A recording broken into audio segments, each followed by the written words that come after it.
اعوذ باللہ من الشیطان الرجیم بسم اللہ الرحمن الرحیم السلام علیکم۔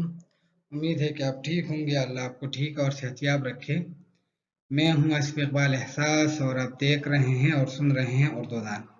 آج ہم فراق گورکھپوری کی غزل نمبر 2 جو کہ جماعت داہم کی اردو کتاب میں دی گئی ہے، اسی غزل کا آخری شعر یعنی مقطع پڑھیں گے اور اس کی شرح کرنے کی کوشش کریں گے۔ تو آ جاتے ہیں شرح کی طرف اور شعر دیکھ لیتے ہیں۔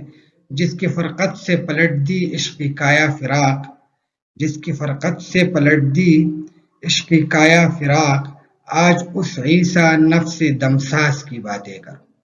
صنعت تلمیح کا استعمال کیا گیا ہے۔ عیسیٰ نفس دمساز جو ہے وہ صنعت تلمیح ہے، کسی واقعے کی طرف اشارہ کیا گیا ہے۔ اب آ جاتے ہیں اس میں جو مشکل الفاظ ہیں وہ ذرا دیکھ لیتے ہیں۔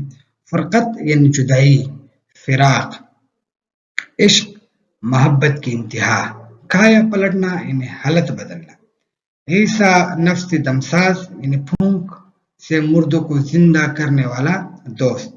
ٹھیک، اب آ جاتے ہیں حوالہ دیکھ لیتے ہیں۔ شاعر کا نام فراق گورکھپوری، صنف غزل، ماخذ دیوانی فراق۔ شرح دیکھ لیجئے۔ اس شعر میں صنعت تلمیح کا استعمال ہوا ہے۔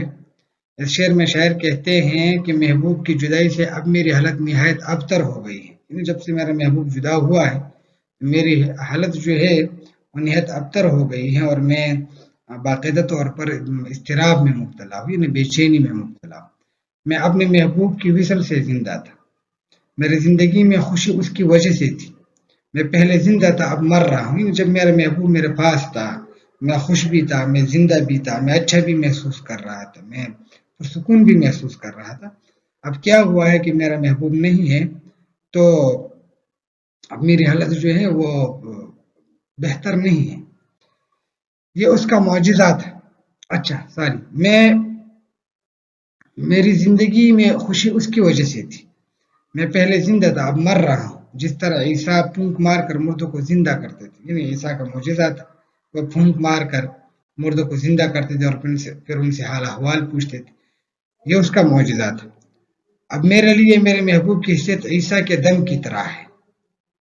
اگر میرے سامنے محبوب کی باتیں کی جائے تو عیسیٰ کے دم کی طرح کام کرتا ہے۔ شاعر کہتے ہیں کہ محبوب کی باتیں سن کر میرے تن مردہ میں دوبارہ جان آ جائے گی، یعنی میرے ساتھ میرے محبوب کی باتیں کرو، جس طرح عیسیٰ کے دم سے مردہ زندہ ہوتے تھے، اس طرح میں اگر کوئی میرے سامنے میرے محبوب کا ذکر کرے میری بے چینی دور ہو جاتی ہے اور میں اچھا محسوس کرتا ہوں۔ اس طرح پشتو کا ایک شاعر ہے، حمید بابا، ان کا ایک شعر ہے، دیسا تردم کم ندی حمیدہ، دیسا تردم کم ندی حمیدہ، پٹ پشنڈ کی دخل مسیدہ۔ تو امید ہے کہ یہ شرح آپ کو سمجھ آ گئی ہوگی۔ انشاءاللہ اگلے لیکچر میں ایک اور غزل کے ساتھ دوبارہ آپ سے ملاقات ہوگی۔